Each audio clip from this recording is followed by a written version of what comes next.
Hey, what's up, guys? Bobcat here. So, um, what I got going on today is actually about the furnace in my house. And what happened was unbelievable. First of all, my house is a 1956. It was built in 1956. It's a Cape Cod style house. And it has 68, the furnace in it is 68 years old now. And this is the original furnace. It's a pacemaker. That's what it says. And it, oil burner. I have the oil tank that's over there. And it's got the line that comes into it. And I always service it once a year, actually. I do it myself. And I figured I'd make a video on this because I actually needed, because I like to do things myself. And nowadays you go on YouTube and you can find a video on anything, but there wasn't a video on this about the motor to it, and because that's what ended up breaking on mine. But anyways, so yeah, what I was saying was I service mine once a year, and what I usually do is, this is the pump, and then you got the blower part in the middle that's hooked to the motor. But there's the motor. This is the igniter, and what happened was, so yeah, usually what I do is I take these bolts off. I don't know if you can see, but right on that cap, all those bolts, and the strainer is behind there. Get a tray and some rags. You turn this valve off. There's a valve right here. You gotta turn the valve off. That shuts the, your heating oil from going in there. And then, like I said, take those off. That'll come apart. There's a gasket here, and it's a filter, a little filter. They call it a strainer. You can usually go to your local hardware store or wherever. You got to track it down and get one. And then usually I do the nozzle and the electrodes. They're in here. You just unscrew this, and this is on a hinge, and that comes up, and you'll see those parts in there, and it's pretty easy, self-explanatory. You'll see this is what hooks to the nozzle. This other part of the fuel line, you just take it off, and this whole thing comes off, and you'll see. But yeah, so I would say, let's see, 21, 22, 23. So about 4 years ago, the igniter wasn't working. And I tracked the problem down, and it was the igniter. And I was able to get another one. And I put it in myself and wired it, same way as I took it apart. But that was the only thing. And it's been 18 years I've owned this house. 18 years. And I, like I said, just service it, keep it going. Because it's my hot water and the heat for the house. I think also around the time when I did the igniter, I had to put a new expansion tank in here, plumb it in. The old one was it was just real old, and it was a different style tank, and it was almost rotting out and stuff.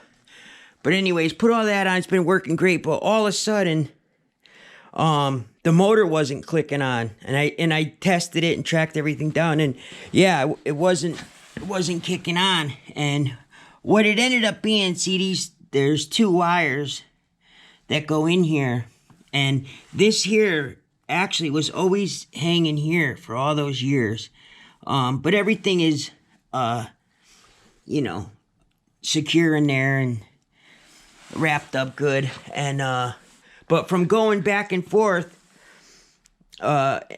sometimes hit, when you're walking, and I must have hit it before with my pant leg, because I'm always stacking wood, especially in the wintertime over here.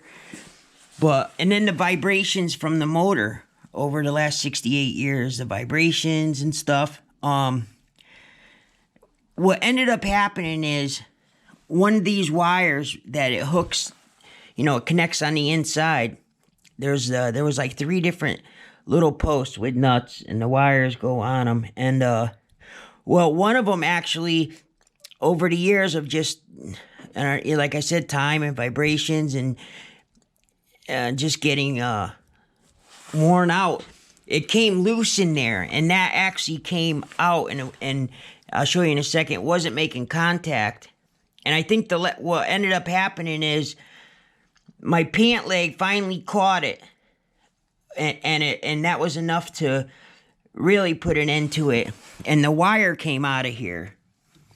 So, but I knew when the wire came out, I was like, oh, maybe I can fix it. So I shut off all the electricity in the panel over there, and then I opened this up, the motor. You take off, there's 2 bolts over here you take off. Right here, it's easy to get this out. And then there's you got to take the fan off. There's a fan on the inside here. You got to take it off the shaft, and then there's these 4 screws. You take them off, and the shell comes off of it, and you can get at it.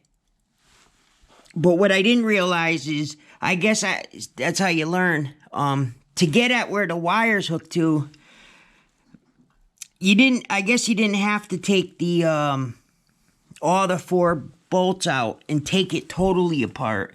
They have an inspection cover. So let me show you. Here's the old one. Now you can tell this is the old GE.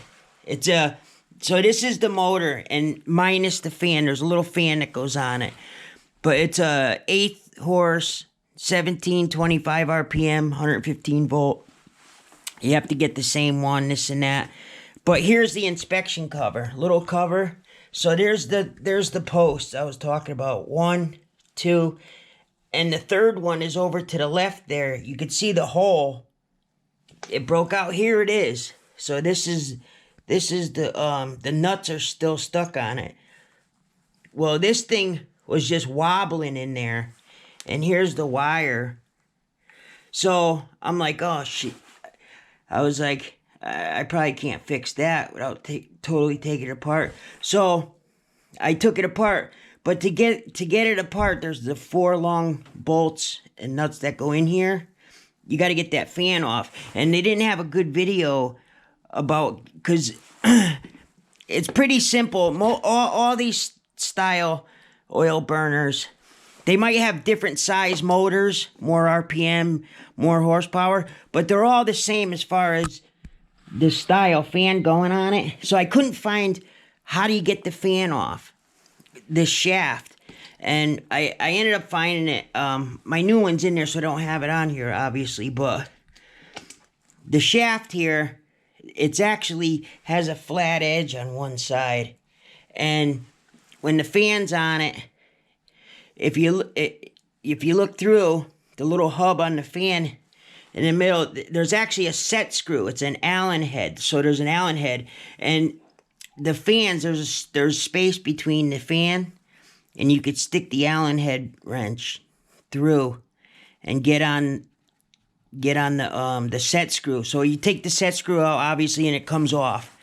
Took that out. I took this whole shell off, and all the wires inside that are all connected, as soon as I touched them, it was just crumbling in pieces. From, I'd say, over 68 years of heat and vibrations on the motor, it was just worn out. But yeah, all the wires. So I had to get another one. So I was able to find this brand new one. It's the model. The name of this one's called Marathon. But as long as you get the same RPM volts, horsepower as your old one. And you got to make sure it spins in the right direction. I guess they usually spin clockwise. You got to make sure they spin the right direction. But anyways, doing it all myself, I saved tons of money. I put it on there, rewired it the same way I took it apart, you know, and she fired right up, and she's back working. But I just wanted to tell the story about that on how to get that the fan. And anybody who's taken one of these apart on their oil burner furnace, you'll know what I'm talking about. There's a little fan that goes on the end here.